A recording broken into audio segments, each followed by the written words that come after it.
오늘의 큐티 성경 묵상에서는 여호수아 10장 29절부터 43절까지의 내용을 살펴보며 인간의 기쁨에 빠지는 시험에 대해 생각해 보았습니다.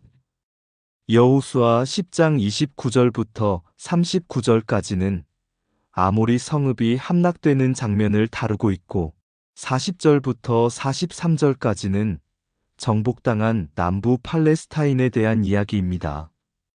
이 모든 연속적인 승리 속에서도 우리가 느끼는 기쁜 모습이 없는 이유는 무엇일까요? 그 이유는 바로 인간의 기쁨에 빠지는 시험 때문입니다. 연속적인 승리에도 불구하고 우리는 종종 그 기쁨을 잃어버리거나 승리에 취해 하나님을 잊는 경우가 많습니다. 이는 마치 큰 경기를 이긴 후에도 승리의 기쁨보다 다음 경기의 부담이 더 큰 선수와 같습니다. 이제 이러한 기쁨의 시험이 우리 삶에 어떤 영향을 미치는지를 본론에서 더 깊이 살펴보겠습니다. 전쟁을 할 때마다 이렇게 연속적으로 승리할 수 있다는 것은 정말 흥미로운 사실입니다. 특히 주목할 만한 부분은 단일해, 단번에라는 표현인데요. 이는 승리가 얼마나 신속하게 이루어졌는지를 보여줍니다. 여러 나라와 전쟁을 하면서 거침없이 단번에 승리하기란 쉽지 않은 일입니다. 더욱이 이스라엘은 기본적인 군대 훈련을 받은 적이 없고 오히려 노예 생활을 했던 부모에게서 태어난 사람들입니다.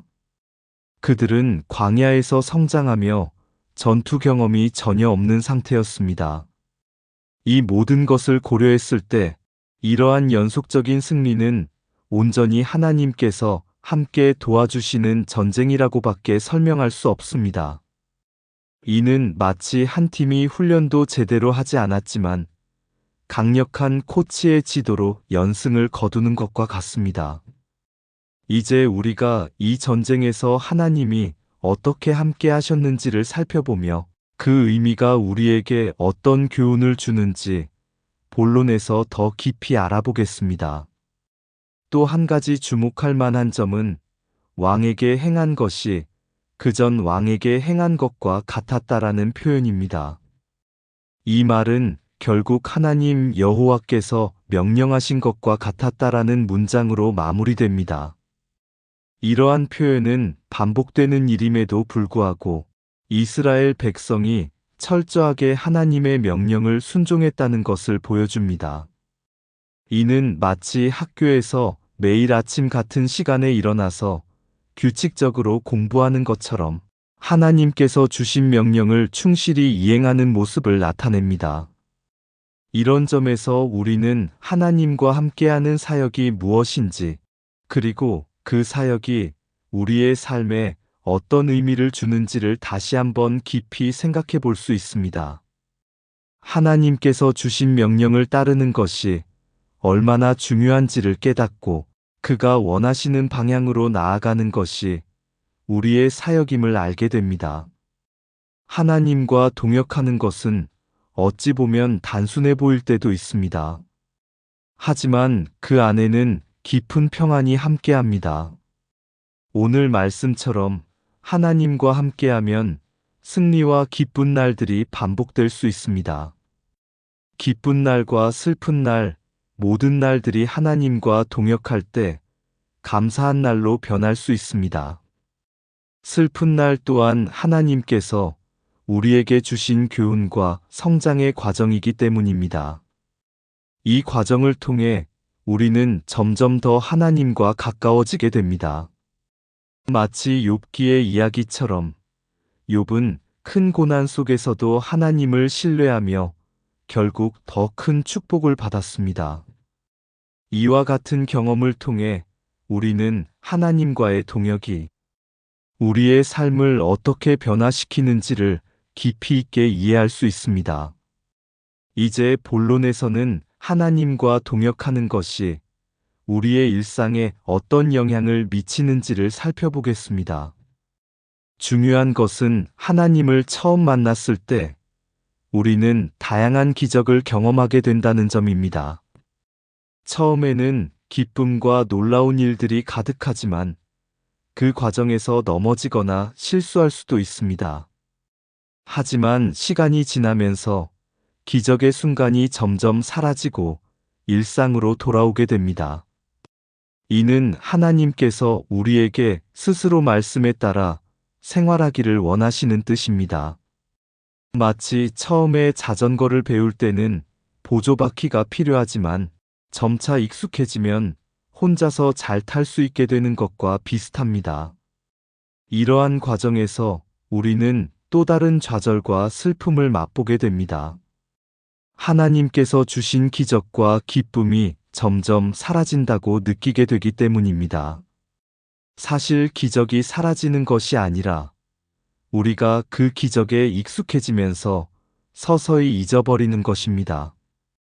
이제 이러한 기적의 상실감이 우리의 신앙생활에 어떤 영향을 미치는지를 본론에서 더 깊이 살펴보겠습니다. 하나님의 기적은 우리가 태어날 때부터 존재해 왔고 지금도 우리와 함께하며 죽을 때까지 계속됩니다. 그러나 인간의 기대와 욕심이 종종 우리의 눈을 가립니다. 우리는 자기 욕심에 의해 특별한 기적과 기쁨을 바라는 경향이 있죠. 이런 이유로 하나님을 만나더라도 다시 시험과 고난에 빠지는 경우가 많습니다. 이스라엘의 연속적인 승전을 보면서 우리가 배워야 할 중요한 교훈은 우리 중심의 기쁨과 성공이 아니라 하나님 중심의 기쁨과 성공이어야 한다는 것입니다. 이는 마치 한 팀이 우승을 위해 각자의 목표에만 집중하기보다 팀 전체의 목표를 위해 협력할 때 진정한 승리를 이룰 수 있는 것과 같습니다. 이제 이러한 하나님 중심의 삶이 우리에게 어떤 변화를 가져오는지를 본론에서 더 깊이 살펴보겠습니다. 우리는 하나님과 동역하지만 그 동역이 의미 있으려면 전적으로 하나님의 말씀에 순종하고 실천해야 합니다. 인간적인 유희와 기쁨에 빠지는 것이 아니라 거룩한 하나님의 기쁨과 평안 속에 있기를 노력해야 합니다. 이는 마치 목표를 향해 나아가는 마라톤 선수처럼 순간의 즐거움에 연연하기보다는 목표를 향해 꾸준히 달려가는 자세가 필요합니다. 하나님과의 동역에서 우리가 어떻게 순종하고 그 안에서 기쁨과 평안을 찾을 수 있는지를 본론에서 더 깊이 알아보겠습니다. 우리는 하나님과 동역하지만 그 동역이 진정한 의미를 가지려면 하나님의 말씀에 전적으로 순종하고 실천해야 합니다. 인간적인 유희와 기쁨에 빠지기보다는 거룩한 하나님의 기쁨과 평안 속에 머물기를 노력해야 합니다.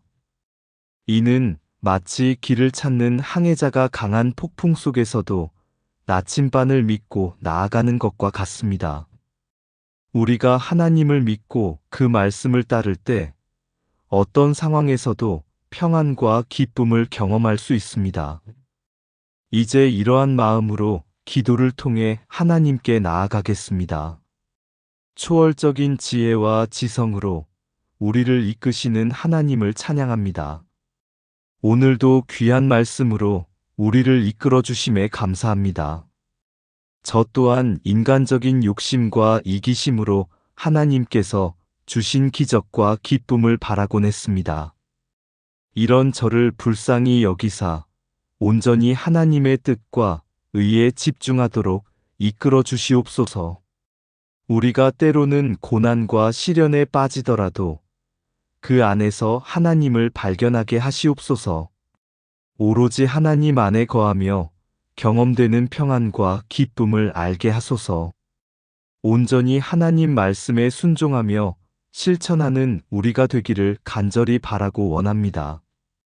인간의 손으로 만든 것들에서 쾌락과 유의를 즐기기보다 하나님 말씀을 실천하며 얻는 감동의 평안을 알게 하소서. 오늘도 우리의 기도를 들어주셔서 감사합니다. 아멘.